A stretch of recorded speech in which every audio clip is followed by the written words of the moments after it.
We begin KCAL 9 News at 10 tonight with breaking news in Sylmar. You could call it a pig alert. KCAL 9's Larry Welk is live in Sky 9 to explain. What's that on the road there, Larry? I'll tell you, this is a horrible situation for the CHP. This is what happened. Southbound 5 freeway coming out of the Newhall Pass on the Trans Road to the 210 freeway. A truck rear-ended that truck carrying a load of frozen pigs. They are spread out all over the roadway right now. That transition road shut down. CHP and Caltrans right now trying to clean up the mess. They were frozen when the truck was hit. The truck was split wide open, and you can see right now all lanes shut down on that Trans Road. And again, they're just in the position right now where they're going to try and clean these pigs off the road. But what a sight. I don't think I've ever seen anything like it all over the roadway here. And again, this roadway will be shut down for at least the next 2 hours. That's the latest overhead. I'm Larry Welk at Sky 9. Back to you. All right, Larry, thanks for that. We want to give you a ground view now of what's happening down there where the traffic's beginning to get backed up, I guess. And that's where we see our Mary Beth McDade. Where are you, Mary Beth? Okay, well, I am right here by the accident scene on that southbound 5 on the truck lane, and I can tell you that the Department of Transportation is going to have one heck of a busy night ahead of them, trying to clear about 80 feet of frozen pig parts off the 5 southbound.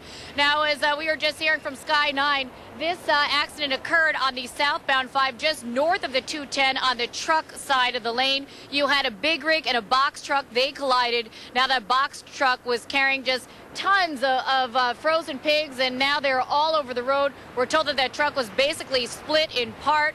The Department of Transportation has now brought out the cleaning crews, and they are going to work just as quickly as they can to try to get this 5 southbound up and running, but it is going to take some time before they can clear all this swine off the road.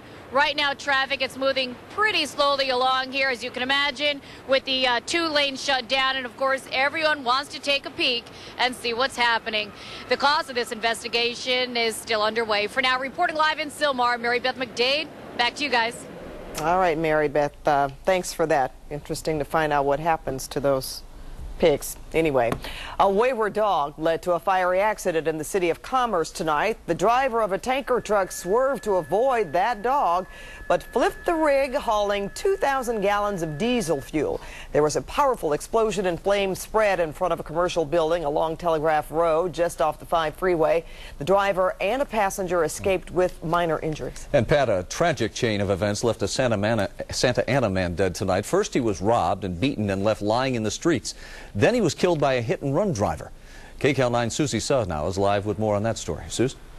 Rick, Jose Garcia was a middle child in a family of 10 children. His older brother tells us that Jose was always eager to support his family, and that's exactly what he was doing when he was killed. He was walking to work. My little daughter asking me how my brother is going to Sky, why he died, and I had no answers. Rafael Garcia doesn't know how to break the news to his daughter, to his parents. My mom and my dad, they don't know yet. That their 34-year-old son, Jose Garcia, was killed on his way to work. I miss my brother. Garcia and a co-worker were walking on Taft Avenue when they were just blocks away from the textile plant Garcia had worked at for the past decade. 3 men drove up in a dark sedan. Assaulted him, robbed him, demanded money from him, and left him in the roadway. Just seconds after the robbers got away, another vehicle entered the picture. But this driver didn't stop. The cream-colored minivan actually drove over Mr. Garcia. When Garcia's co-worker ran to work for help, it was too late. So I told them, no, I don't know what happened. You know, they killed Jose. Garcia went to school during the day and worked graveyard shifts to support his parents in Mexico. He sent money to my family every other week. His family is pleading for help from the public. They had to pay for whatever they do to my brother.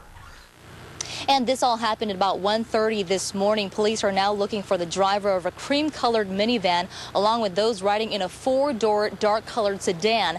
Those men are described to be in their late teens to early 20s. If you happen to have any information about this case, you're asked to contact the Orange Police Department. We're live in Orange tonight. Susie Suh, KCAL 9 News. Back to you. Susie, thank you.